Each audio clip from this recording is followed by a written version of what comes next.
कि इन्होंने अपने अपने जो टारगेट्स हैं वो पूरे करने हैं। तमाम तर चीजें मेरे पास मौजूद होने के बावजूद सामने खड़े हुए साहब इनकी बदमाशी आप देखें कि चलान करने की कोशिश कर रहे हैं। कोटेशन में लिखते क्या होंगे कि इस बच्चे ने, इस नौजवान ने किस चीज की वायलेशन किया। अगर आपके पास बाइक है, बाइक पर चलाते हुए आप हेलमेट पहनते हैं, आपके पास लाइसेंस है, आपके पास आपके बाइक की कॉपी है, आपकी बाइक की नंबर प्लेट लगी हुई है, इन तमाम तर चीजों के बावजूद आपका चलान होगा। जी हां, वेलकम टू पंजाब। ये वीडियो सोशल मीडिया पे गर्दिश कर रही है जो कि बूरावाला के इलाके की है और इस बच्चे का, इस नौजवान का नाम फैसल खिची बताया जा रहा है, जो कि एक काम के सिलसिले में बाइक पर कहीं सफर कर रहा है अपने इलाके में और इसको ट्रैफिक वार्डन एहलकारान रोक लेते हैं।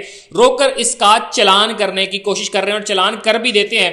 वजह क्या बताई जाती है? वजह जी सिर्फ और सिर्फ एक ही समझ आती है कि इन्होंने अपने अपने जो टारगेट्स हैं वो पूरे कर रहे हैं। इस नौजवान की वीडियो सोशल मीडिया पे वायरल हो रही है जिसमें वो बता रहा है कि जी मेरे पास हेलमेट भी है, जिस पर बता रहा है कि मेरे पास जो है वो मेरा लाइसेंस भी मौजूद है, मेरे पास मेरी बाइक की कॉपी भी मौजूद है, मेरी बाइक की नंबर प्लेट भी लगी हुई, तमाम तर चीजें मेरे पास मौजूद होने के बावजूद सामने खड़े हुए साहब इनकी बदमाशी आप देखें कि चलान करने की कोशिश कर रहे हैं, जिस पर वो लड़के से बार बार कह रहे हैं कि अपना लाइसेंस दो, अपना लाइसेंस दो। जिसके बाद नौजवान बता भी रहा है कि जी मेरा लाइसेंस मेरी प्रॉपर्टी है, मुझे पता है कि ये आपको नहीं देना। देने के बाद वो कह रहा है कि जी मुझे ये भी पता है कि आप लोगों को अगर टारगेट्स मिले हैं तो आपने टारगेट्स ऐसे पूरे करने हैं कि एक ऐसा शख्स जिसके पास तमाम तर डॉक्यूमेंट्स मौजूद हैं, जो कि लीगल तरीके से बाइक चला रहा है, अपने किसी काम से जा रहा है, तो उसको आप लोग रोक रहे हैं। रोकने के बाद आप उसका चलान कर रहे हैं। चलान करना भी समझ से बाहर है कि आखिर आप लोग कोटेशन में लिखते क्या होंगे कि इस बच्चे ने, इस नौजवान ने किस चीज की वायलेशन की है। और इस ट्रैफिक वार्डन की बदमाशी आप जरा इस बात से देखें कि जब वो बच्चा उसको अपना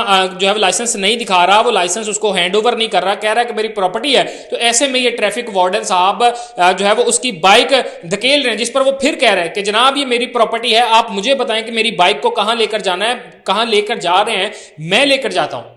तो ये जरा बदमाशी आप देखेंगे। एक ये कौम का अलमिया है कि इनको हमेशा से चक्की में पिसते रहना है। चूंकि अगर पेट्रोल महंगा हो जाता तो वो चक्की भी इन्होंने पीसनी है, महंगाई होती है तो वो भी इन्हीं के यहाँ जो है वो चक्की पीसनी है। तो अब ऐसे में कि पहले चलान इसलिए इस वजह से किए जा रहे थे कि लोगों के पास हेलमेट नहीं थी, लोगों ने हेलमेट ले लिए। फिर चलान किए जा रहे थे कि लोगों के पास लाइसेंस नहीं होते, उन्होंने लाइसेंस भी महंगे दामों बनवा लिए। फिर चलान इस वजह से किए जाते थे कि उनके पास उनकी बाइक के ऊपर, गाड़ियों के ऊपर नंबर प्लेट्स वो या तो मॉडर्न होती थी या सरकारी नहीं होती थी, तो वो भी लगाना शुरू कर दी। अब तमाम तर चीजें होने के बावजूद भी इनके चलान सिर्फ इस वजह से किए जा रहे हैं कि जी अब ट्रैफिक वार्डन हजरात जब तमाम तर चीजें पूरी हो जाएंगी तो उनको टारगेट्स जो मिलते हैं वो कैसे पूरे होंगे। ऐसे में ये वीडियो बहुत सारे लोग शेयर भी कर रहे हैं, इस पर मुख्तलिफ तरह की बातें कर रहे हैं, लोग बता रहे हैं कि हमारा चलान हुआ, हमारा चलान हुआ। तो इस तरह सोशल मीडिया पे इस वीडियो के नीचे बहुत सारे कमेंट्स आ रहे हैं कि जो लोग बता रहे हैं कि हमारे पास भी इसी तरह बहुत सी चीजें, तमाम तर चीजें मौजूद होने के बावजूद हमारा चलान जो है वो किया जा रहा है। तो ये अलमिया है कि ट्रैफिक वार्डन हजरात अब अपनी आवाम का ख्याल कतई तौर पर नहीं कर रहे हैं, अपने सिर्फ कोटे, अपने सिर्फ टारगेट्स को पूरा करने के लिए गरीब आवाम की जेब पर डाके डाल रहे हैं। अपना बहुत सारा ख्याल रखिएगा। मुझे इजाजत दीजिए, अल्लाह निगहबान।